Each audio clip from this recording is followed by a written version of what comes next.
Hello, everyone. On behalf of CyberMindr, I welcome you all to this panel discussion. A little about CyberMindr. CyberMindr is an automated and continuous attack path and threat exposure discovery platform. Its continuous and automated approach ensures organizations stay proactive in managing their external attack surface, minimizing potential exposure to cyber threats. Moving on to the session, topic of the discussion is cybersecurity and AI-driven cyber attacks. The speaker for this discussion are Anujh Tewari, Chief Cybersecurity Advisor at Microsoft, Vijay Kumar Verma, SVP and Head Cybersecurity Engineering at Geo Platforms, Dr. Deepak Kalambkar, Director Information Security at FlexM, and Sudheer Kanumalli, Chief Technology Officer at CyberMindr. This session will be moderated by Vijay Kumar Verma. If you have any questions for the speakers, kindly drop them in the Q&A box and we will address those questions towards the end of the discussion. Now I will hand over the session to the moderator. Over to you, Vijay. Thank you, Nazia. Very happy to hear about CyberMindr and its features. And I think you have chosen a correct topic, which is the need of the hour, and that how artificial intelligence is changing threat landscape, the attack vectors, and the entire defense will have to be changed accordingly, and it is of utmost necessary to the cybersecurity practitioners of today. So I am heading security engineering here at Geo Platforms Limited, and I will request other panel members to introduce themselves. Hey, hi, this is Sudheer Kanumalli. So I'm heading technology in CyberMindr. I come from offensive background. Great, great. Let's move on to Deepak, please. Hi everyone. Good afternoon. This is Dr. Deepak Kalambkar. I am currently working with FlexM as Director Information Security and having 23 years of IT experience.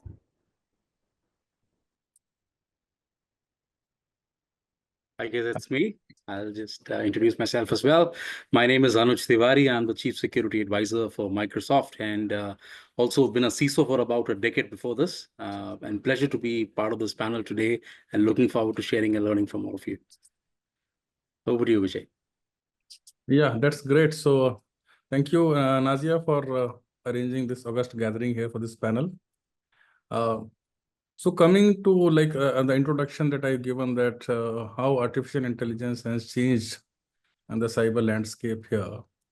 So I will try to give maybe 3 or 4 technologies which are changing the entire scenario. One is natural language processing. The capability of the GPUs have increased multifold. Machine learning and computer vision, which is there to solve CAPTCHAs or maybe analyze behavioral patterns, etc., or maybe optimize your brute force attack that was already in present. So the more things which have changed is with the advancements which are taken in generative AI and enhancements in large language models which are present here, as well as adversarial artificial intelligence, which can change as per the response by the defender here, and as well as reinforcement learning. So these are the 4 or 5 pivots which is changing and improving. So that is changing the attack vectors, and accordingly defense with respect to have to be changed here. We have seen some kind of attacks which were AI powered happening in very recently. So we will discuss those, and we will see how best we can defend against AI powered attacks. So coming to the first discussion here, which I will request Sudheer to contribute, is and that how artificial intelligence has changed attack vectors. Maybe you can give some generic use cases with exploited or popular cyber attacks happening recently. So Deepak, Sudheer, request for your views, please. Yeah, so that's one of my favorite learnings. The AI actually I'll tell you the purely the context from the product side. So how we are learning from the hacker's perspective, what AI has brought a tremendous change in the way they behave today, actually. I'll give you some little bit of an examples. And so the biggest problem statement for any of the organization is today is the shadow assets, actually. How and this particular problem is exists from past at least 15 to 20 years. And there are a lot of OEMs just try to solve this particular thing. But how instead of the so OEMs are solving our security uh tools they are solving this problem, actually hackers are solved more efficiently. That is because I learned from hackers how they are identifying the shadow assets every time, because the shadow assets are the easy one, they are not monitored. Okay, their security is not adequate. This is very new asset and you get latest vulnerabilities there. These are some of the features, actually. I'll give you one slight example. It is I just observed a week back, actually. So we usually has a subdomain enumeration technique. Okay, so some would side in. Use subdomain enumeration means now we'll identify all the subdomains in the organization, saying that what the services they are using, what the services is natted to online, what services. So these subdomains is natted to IP addresses, and we are SSL certificates and all those stuff. But so one of the hacker they used actually permutations of an NLP technique. What is NLP technique means? I'll give an example. Let's say there is a domain. So let's say every organization has a domain and subdomain, right? Subdomain.domain.com is the predominantly that's what all subdomain goes. So this guy is adding prefixes into that. So that we call it the brute force method initially. But now those prefix method, with the AI, it is so easy. They are now creating that API1 dot domain.com, API2 dot domain.com, backup dot domain.com, staging dot domain.com, test1 dot domain.com, test2 dot domain.com. It is like with just one query, an AI can generate all the generic subdomains, and he can just put it into his tool, and he can get the newer assets that is even people doesn't even know, actually. So this is one of the technique I observed. I learned from the hacker. There's the newest ways, and the AI has brought that scale of doing things, actually. So another the greatest technique what I learned from us while doing research is credentials. So usually every company has a lot of breached credentials, right? So every company, because every employee, they'll put their lot of credentials into the lot of different private applications. Eventually they get breached. So there is already a huge set of common usernames and common passwords is available.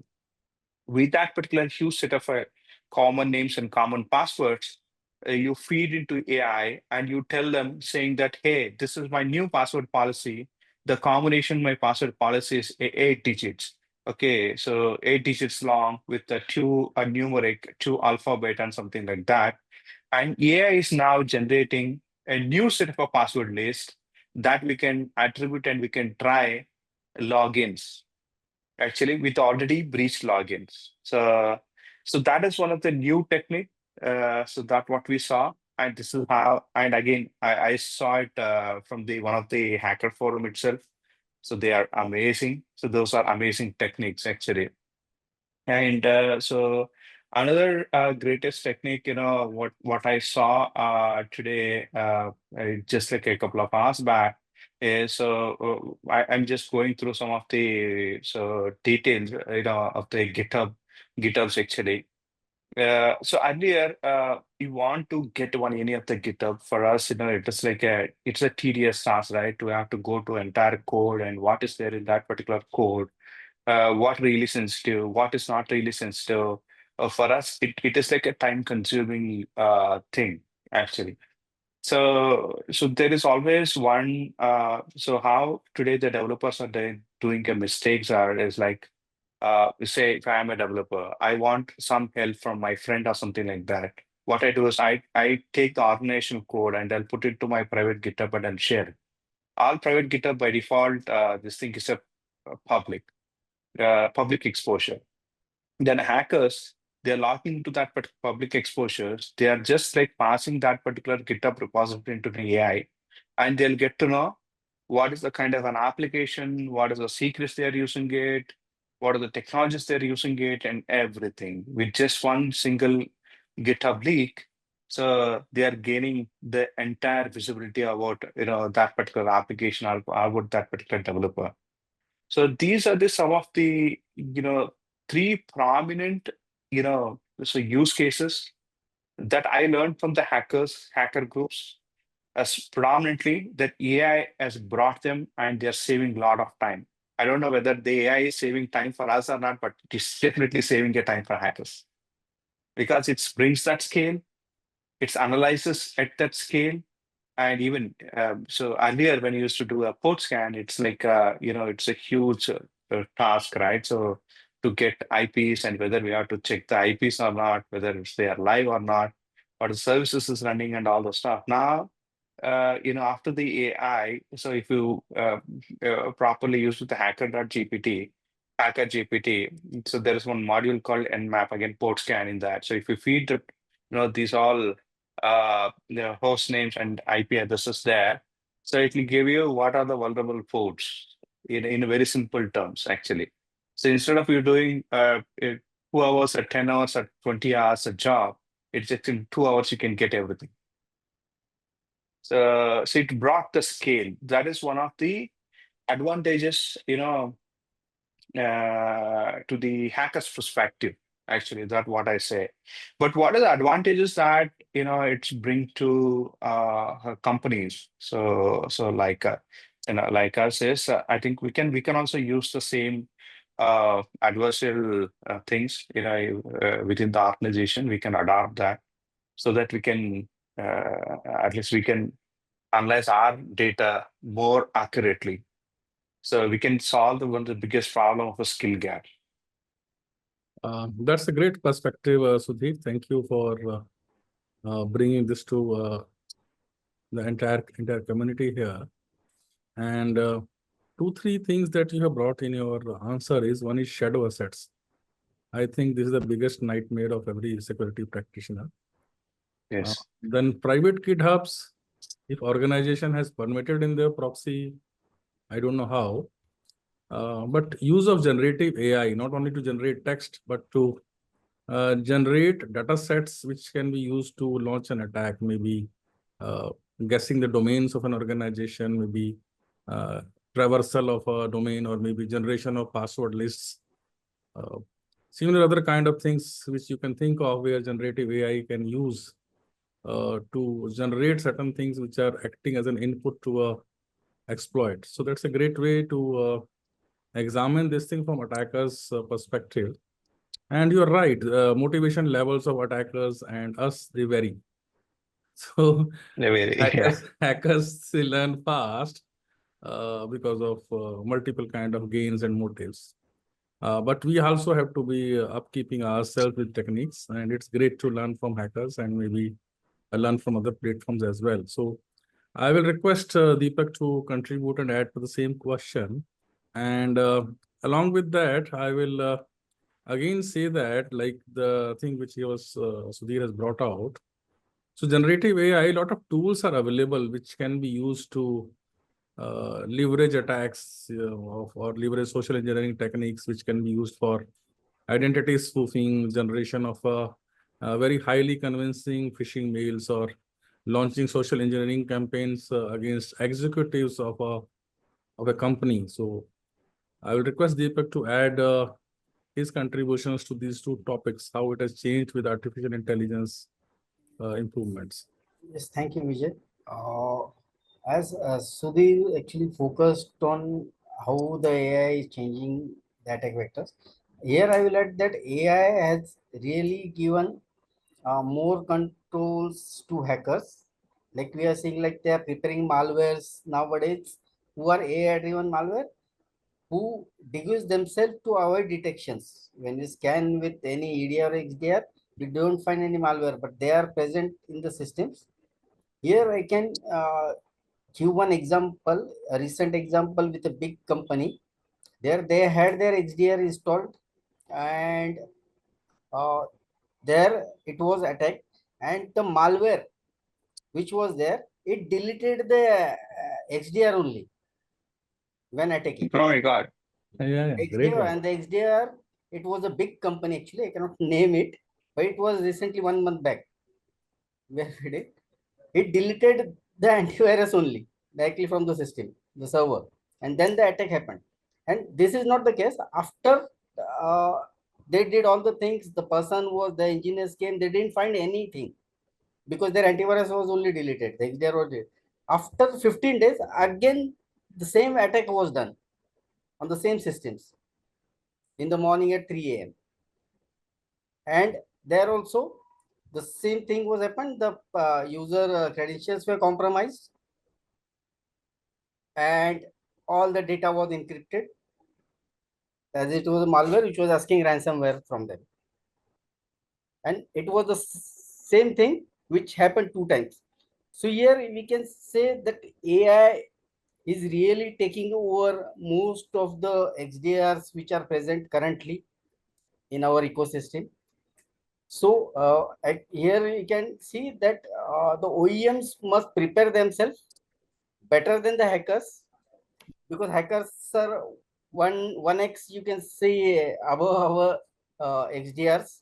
They are thinking more because of AI. And nowadays, you can say when we do the vulnerability scannings also, we are not finding anything in the application thing, but attacks are happening. Like the example which I told you, they are doing all the vulnerability scannings and all the things are done. They have all security features enabled, but still the attack happened. And nowadays in social engineering also, we are seeing that deep fakes are there, deep voice, deep faces are there. Uh, Here also I can take one case. One of my friends' uh, father had a call that your son is with us and he is doing these things, and so if you want, uh, you can transfer the money, and we will release your friend.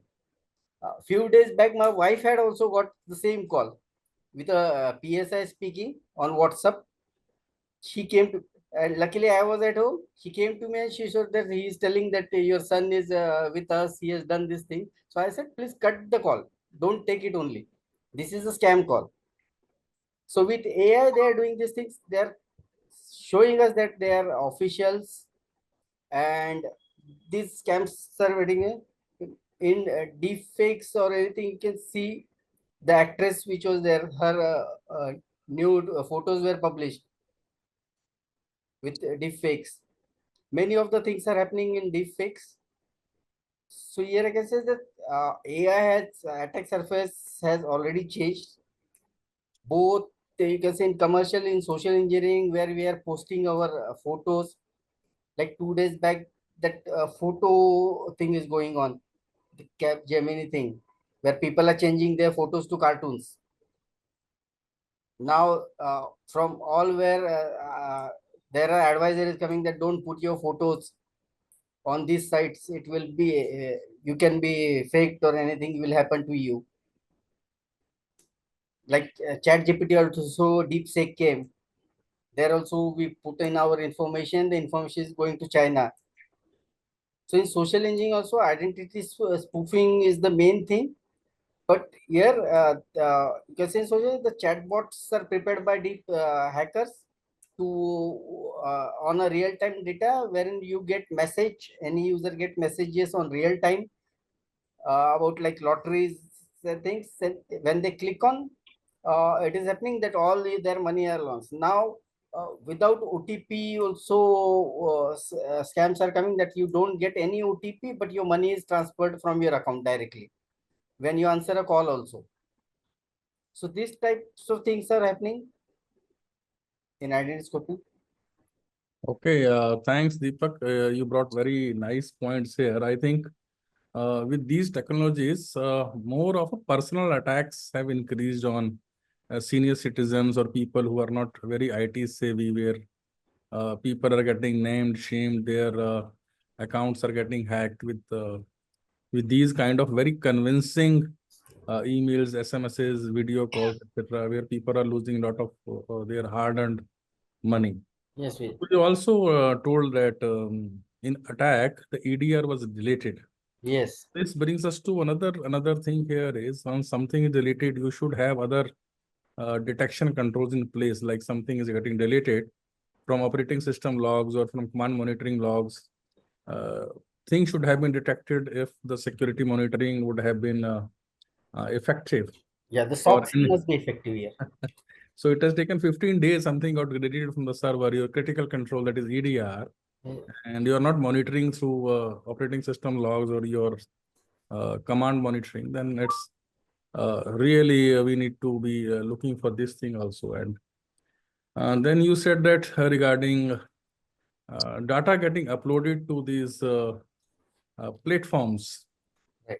Like the recent one, you said that Ghibli style, and I'm getting posted to ChatGPT, and they were saying that, okay, we are getting, our GPUs are getting melt. So it is not like that they have invited a DDoS onto themselves. There must be something else to it, whether they are trying to capture a big set of database of images, or even organizations where we have allowed, let us say, these platforms which can help developers to write faster code. There also it has to be considered, like whatever code is getting generated there, you need to see hidden backdoors, or that kind of awareness training has to be given to the people. So even Microsoft has this co-pilot program with that. So I think Anuj can bring more into both the things there, how we can save organization, and how this malware and evasion techniques for attackers, they have grown, and how we can change our own products. Like Microsoft also has a Defender product available both for cloud and on-premise workloads.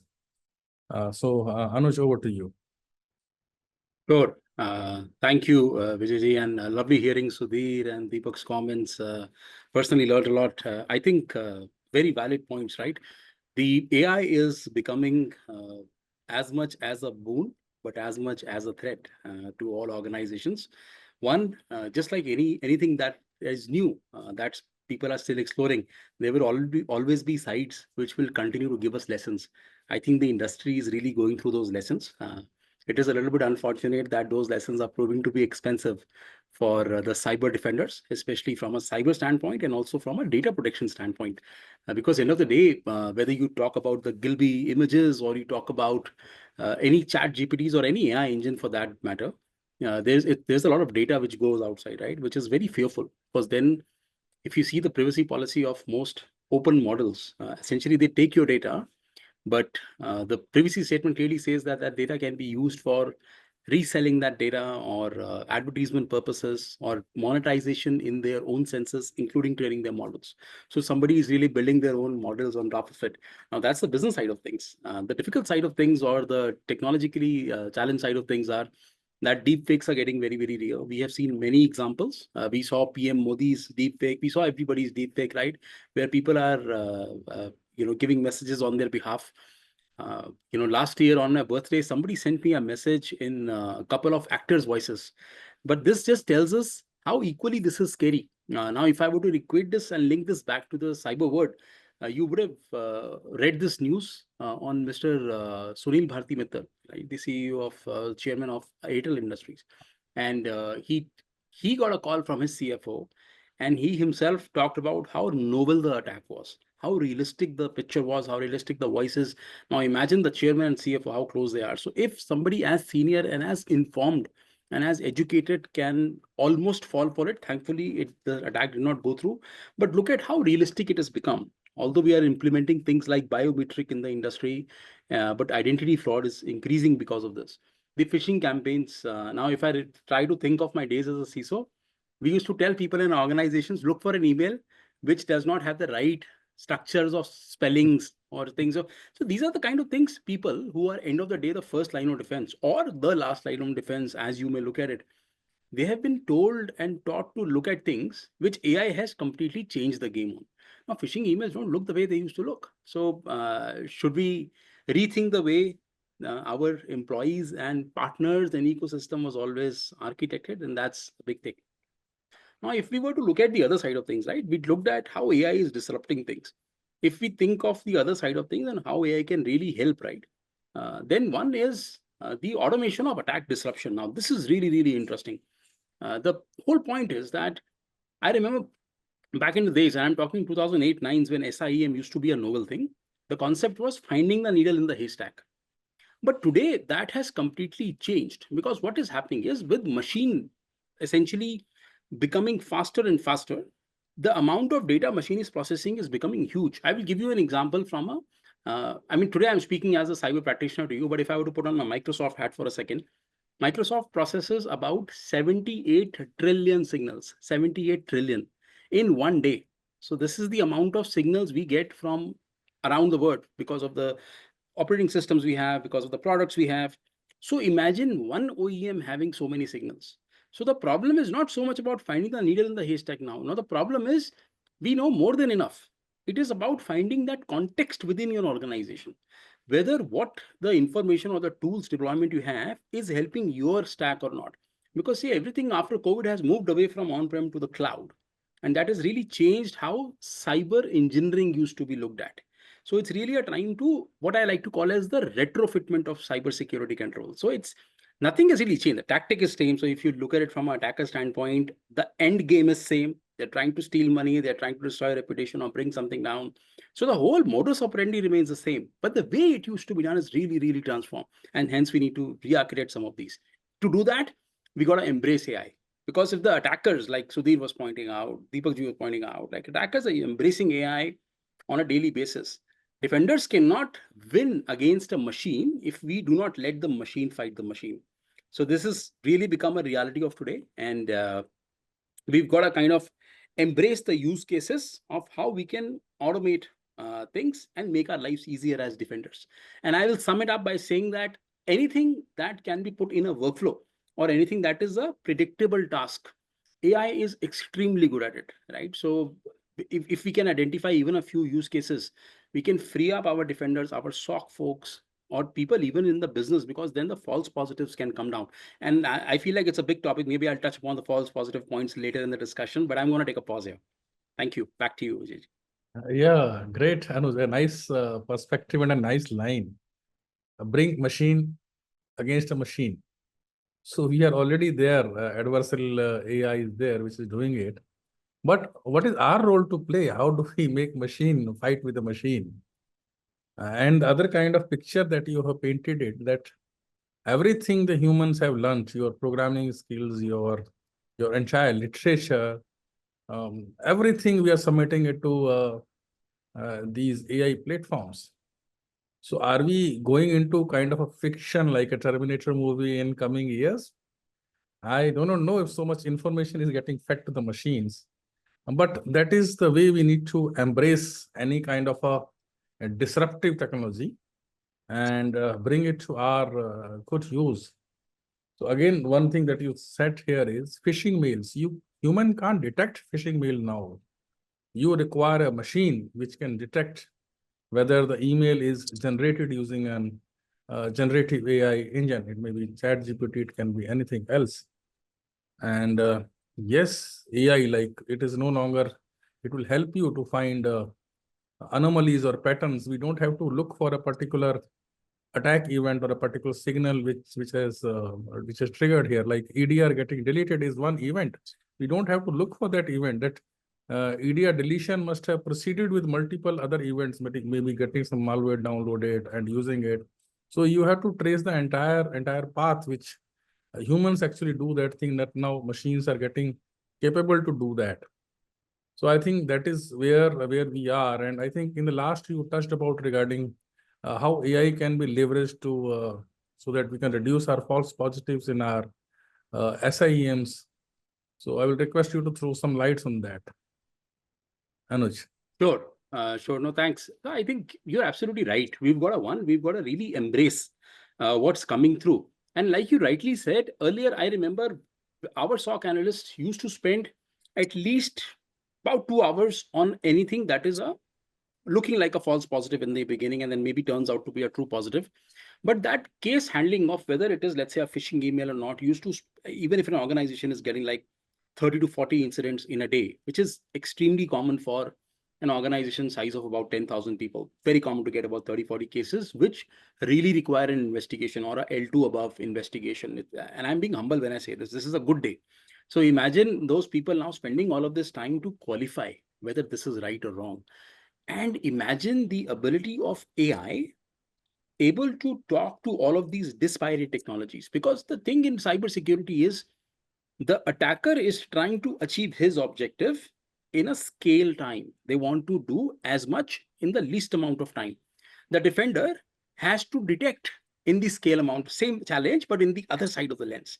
The whole idea is that how do we get to talk to all of these engines? And from AI standpoint, there has been talk of RAG, right? Retrieval augmented generation. And it's all about making sure that disparate systems can be accessed using NLP or basic human language forms or neuro-linguistic programming, and basically talking in natural language to humans and can just find things out. Because the problem with cybersecurity is skills are very, very scarce. I remember talking to other CISOs, it's very common to find that one person or two people in everybody's team who's like, cyber, arey boss, usse baat karo, right? Because that one person either knows everything or is very skilled, but that cannot be an answer to somebody's cyber defense, right? So the idea is that how can AI elevate the basic skills to understand what's happening? Like, Vijay, you gave an example that the attack, before something would have happened, i.e. the EDR deletion, a lot of things would have happened, the whole cyber kill chain, right? There would have been many steps before that. Humans may not be, so let's say there are 5 systems which have these 5 steps. Now, not everybody is looking at all 5 systems at one time. This is the ground reality of anybody's organization. So how can we have AI or a machine looking at machine and trying to form those connections and saying, oh, I see this pattern here, and I feel like this could be the next step. But unless we have something which is at machine scale, looking at all of this, how do you go ahead of this? Like I gave the example of our organization. We are about 300,000 folks around the globe, 230 countries, 78 trillion signals. If we were to apply that on our infrastructure, imagine the number of incidents we will get, because there is so much information available. So the problem really is pivoting from lack of information or lack of threat intelligence or lack of valid information out there to how do we absorb all of this information and make it contextualized to our organization? How do we benefit from all of this? So the AI has really changed the whole paradigm in terms of consuming information for cybersecurity. With that, I'll probably add more. I'm very keen to listen to other panelists as well. I'm conscious that I should not probably speak as much too. So I'll take a pause here. Yeah, great. So this is the thing that I think Sudheer will be able to contribute more. That CyberMindr, how it can help in defensive systems which are augmented using AI, especially on these technologies. Maybe whatever technologies you feel are being used by defenders. Yeah. So before I answer that, I 100% agree with Anuj. So how that people are leveraging AI at a very large scale. So actually, I also saw one use case. I mean, one attack that way. So just a week back, there is a vulnerability in Next.js. So predominantly Next.js is used in React environments. Actually, so Next.js is they got 1 0-day vulnerabilities actually. So now, the AI has brought an intelligence. Even a mediocre script kiddie can exploit the highly sophisticated vulnerability, actually. So it is like it brought in. So I saw that some of the hackers have started, asking AI, saying that what is Next.js, how to exploit this particular version and all those stuff. It's giving complete details about the exploit. And even it is giving how to hunt this particular vulnerability in the large scale, actually. So the context here is, so now attackers are using AI the left and right. So they are using it scale.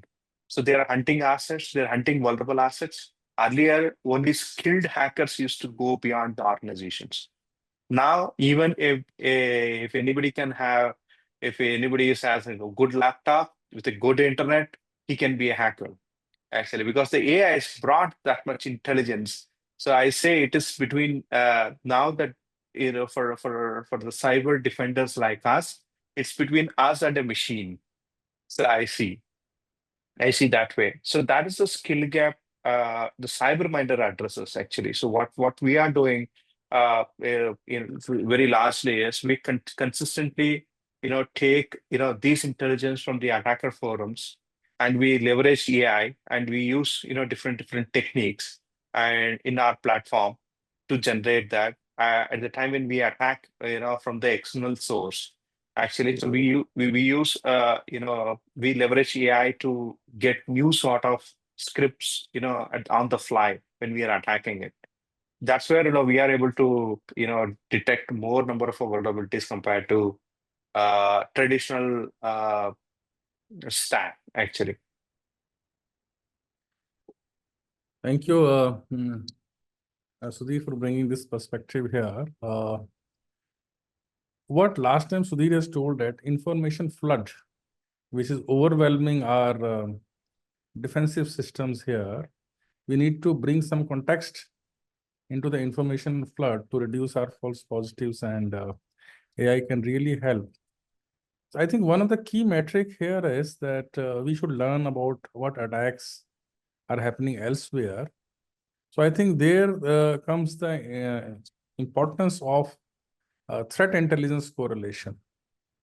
So I will request Deepak if he can highlight that how AI-driven threat intelligence correlation or cross-reference with our internal telemetry can be done, and so that we can identify compromises or breaches more efficiently and as early as possible. Deepak. Yes, Vijay. Yes, nowadays attacks are already increasing, and our traditional SOC and SIM are not that intelligent to get into the false positives. So now we are seeing that new AI-driven SOCs are coming into a who are getting more, you can say, data faster. They are doing threat engine, the logs and other things, and getting us the data which is required, removing the false positives, and only positive real time, you can say, logs are getting generated for the L3 level people to check. So here, because of AI, we are finding it more reality on getting the attacks stopped directly in front. I have seen many sims who are on first L1 level, they are stopping the attacks depending upon the patterns which are given to them. So I can say that AI can definitely do the threat hunting for us, which when included in the SOAR, and many threats can be, can say, a threat or attacks can be analyzed and detected on the first come only on the first point. Okay. Thanks, Deepak. And maybe I'll like to go to the last topic before taking on the questions and very interesting questions which are popping up in the chat. One thing which is here is, Deepak, is ethical AI, both for the platforms which are delivering AI-generated content. And it can, like the information that we have fed to these models, they can almost generate anything from constructive to destructive to defend, to attack, or to even murder a person. They can give n number of techniques there. So how do we go on these platforms that they use have certain kind of responsibility and accountability in the content they generate? Because the content which these platforms can generate, they can have an immense destructive value as well. So how do we, what kind of frameworks are in place, or what is the future that you see in the field of responsible AI? Here, like we discussed in the first, that people are using DeepSeek and ChatGPT to majorly do their codes or the things, and we are really not known where the data is going on. In ChatGPT also, in DeepSeeks, or if I'm making a cartoon of my, so here I can say that transparency and accountability lies with the user only. Any AI tool which we are using and is not known to us, my suggestion is that we have to not use these tools. If we have a license copy of any chat GPT or any of these tools, it can be used. But mostly attackers can misuse your data, which is uploaded on the chat GPT sites. So my suggestion to all the users is that don't use any website or any application which is not known to us, to avoid data false positives. Great. So I would request Sudheer to throw some light on responsible AI for the frameworks.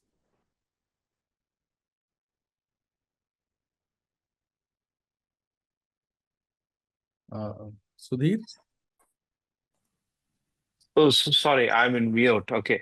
So responsible, yeah, in terms of responsible AI, instead of we sharing all the data to the AI for their learning models, we always has to download, LLM models, and we have to implement those LLM models within our infrastructure so that, we can train whatever the incidents that is happening, whatever the threat hunting we are doing, everything stays within our organization. The moment, so for us actually to build that particular infrastructure, it may be a little bit of an expensive, but if you directly integrate with any of the ChatGPT APIs, okay, the lot of data will go out. The moment it goes out, actually, it may be benefit to us, and at the same time, it benefit to others as well, like hackers. So my take is don't use directly AI with just with the API integrations. Use anything you use it within your organization. Please deploy within your organization first and use it. Okay. Same thing to Anuj. You also have generative AI tools developed by Microsoft. So what's your take on responsible AI in for these tools? How you have implemented this framework? Sure. Since you asked me the question in context of Microsoft, essentially, Maybe we can make it generic here. No, sorry. Sure, I'll probably generic. I'll be a little more comfortable talking generic. The good thing is that generative AI is here, right? No matter what we think, and all of us see a lot of advantages of it. There are downsides to it as well. The downside is, how do we make it judicious? How do we make sure there is fairness, there is transparency? So ethics and frameworks essentially come around a couple of things, right? So I called out fairness, I called out transparency. There has to be accountability, there has to be inclusiveness, because unless the AI is able to meet all of these ethical and responsible tenets, for example, all providers, think of Google, think of Facebook's, Meta, Microsoft, we are providers of these models. So there is essentially a foundational model that we will bring to the environment. But then there will be many other SLMs, there will be many other derivations of these models, or using these models, there will be use cases which will be implemented. I will give you a recent example. Now, without naming the company, there is a food delivery company, very recently fired about 600 people. The news article that I was reading online, right, was that AI chose who had to be fired. Now, there is a fine line between how do we remain responsible in using how much machines can serve us, or they continue to serve us or become our master.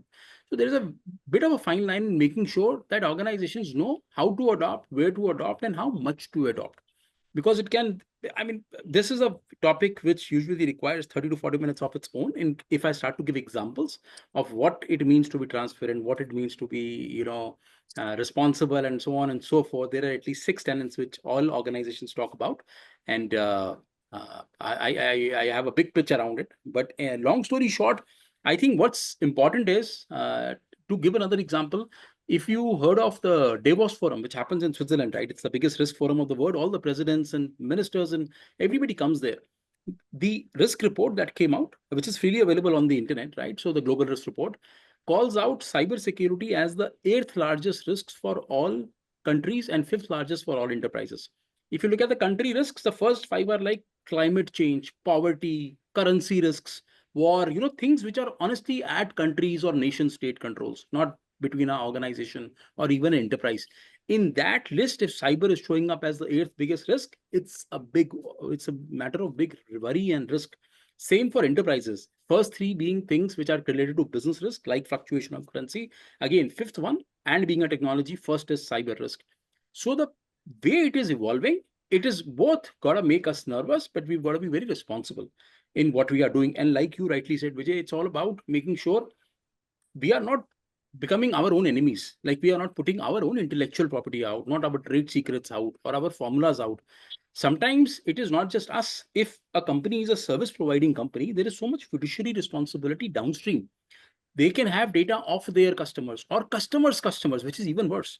Think of BPO, IT industries, ITAS, or manufacturing, where there is a chain supplier relationship. It can be very risky, very scary, very quickly. So it's something that is very interesting, but again, conscious of time. And I see a lot of QAs out there. So I leave it to you, Vijay, which questions you want to take out or not, but I want to hand over to you and go from there. Thank you. I think the aim which we started the panel here is to see how AI is changing the threat landscape, the kind of attack vectors, and how we can leverage so that we can defend against our organization assets here. But I think we have scared some people here. So I will like to pick up one question here to restore the assurance to the organizations.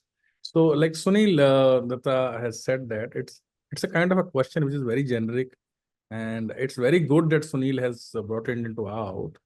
Sometimes we fear that we should not ask this question, but this question is very pertinent and applicable to all. What he says here is, are we saying that we should not encourage AI in organizations? AI these days is on top. What is your advice on it? Each company wants their employee to get certified and expert in AI. So fears are very valid, but you need to embrace your technology. So I will leave this question to maybe Sudheer, if you can just add and remove So those fears. my take is we definitely want to encourage AI, but so what happens is instead of we encourage them in an unprotected, licensing model, that's where the problems are. I think there should be some governance. Unfortunately, there is no governance now on the AI. I think so. In future, probably there is a governance aspects will come on the use of the AI for enterprises. I hope at that time, I think so we can implement a little bit of a governance there. But so as of right now, yeah, we have to use AI. Otherwise, we can't. Uh, Otherwise, we'll just get fired. It's as simple as that. No matter who we are, how talented we are, we can't compete with AI intelligence. It is just like we can adopt that intelligence and we can move forward. Perfect. Anuj, would you like to add to it that how do we remove such kind of fears? No, so I first of all, I agree with what you said, Vijay, and what also Sudhi said.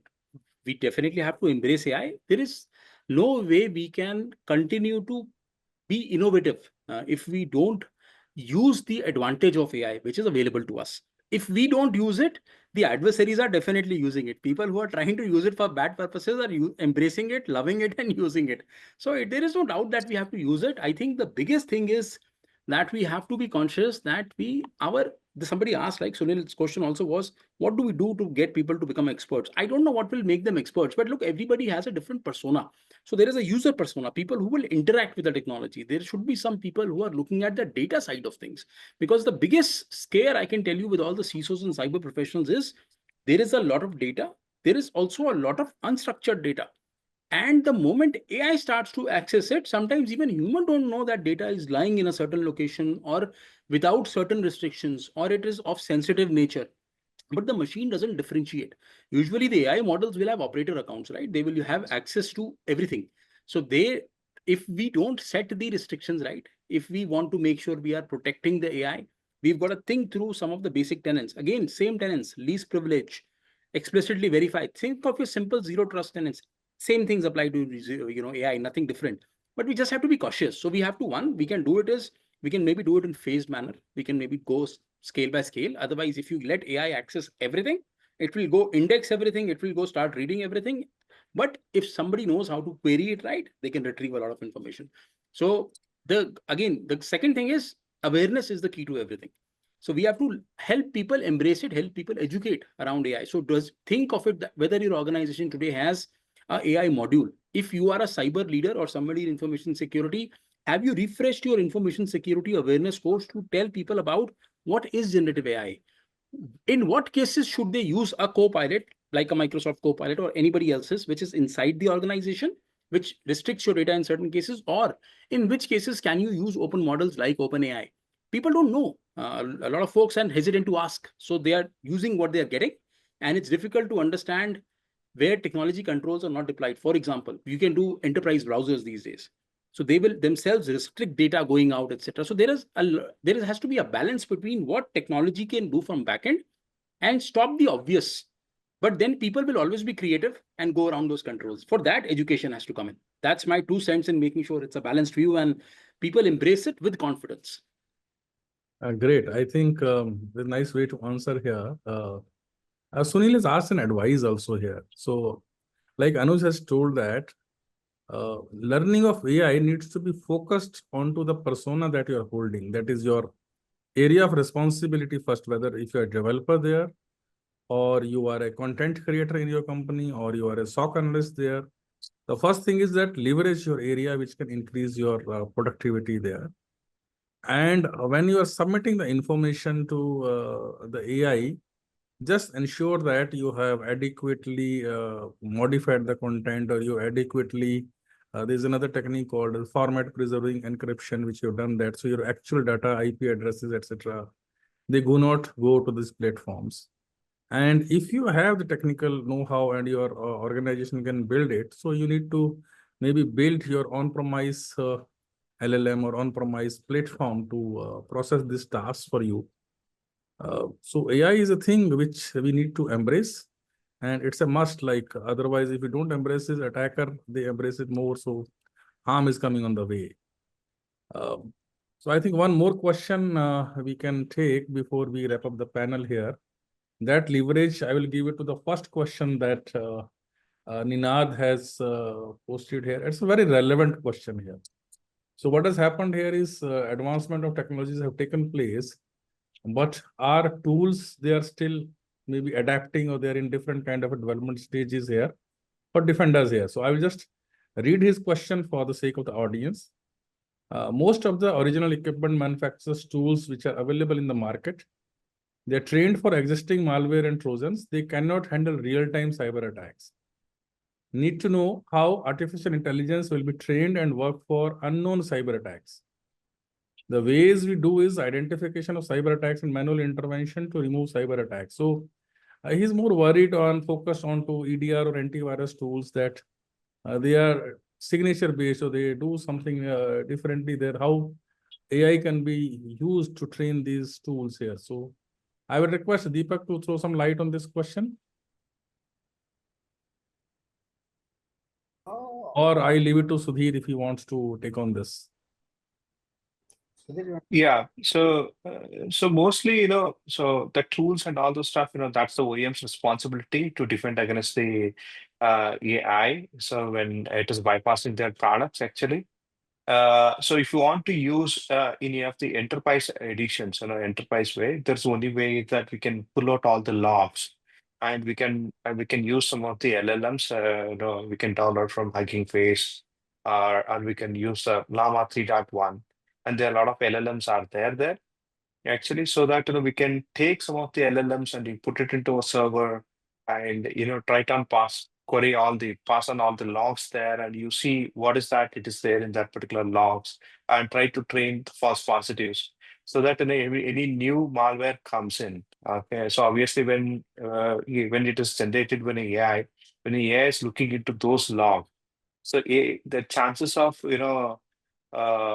catching that particular threat, actually, it will be at most accurately 100%, because AI already knows how to generate it, but AI can be used for defense as well. Okay. That has been a great interacting with you, Sudheer, Anuj, and Deepak. And we have delved in this entire panel, maybe starting from the introduction, that how artificial intelligence technologies, starting from NLP or your LLMs or generative and adversarial generative AI, is changing the threat landscape for security defenders, and how we can leverage the same thing into our tools to reduce false positives, and what we should do here to generate or develop or request for a responsible AI framework for different platforms to use. I think this has been a great forum, and I thank all the people who are participating and listening to us. I could not have taken the entire question, but I think in Azia we are available there. We can take these questions offline also. And thank you. I hand over back to Nazia to maybe close up the summary and the panel. Thank you so much, Vijay. So just before winding up, Sudhi, especially for you, there is one question, if you can just quickly answer that. Can MS Defender coexist with CyberMindr, and how AI can be leveraged to monitor AI? Yeah, so CyberMindr exists from outside in perspective. Actually, we don't sit on any of the end machines, so we are completely a zero deployment program SaaS platform. So it can coexist technically. Thank you so much, Sudhir. Thank you to all the panel members for your time and for such an insightful session.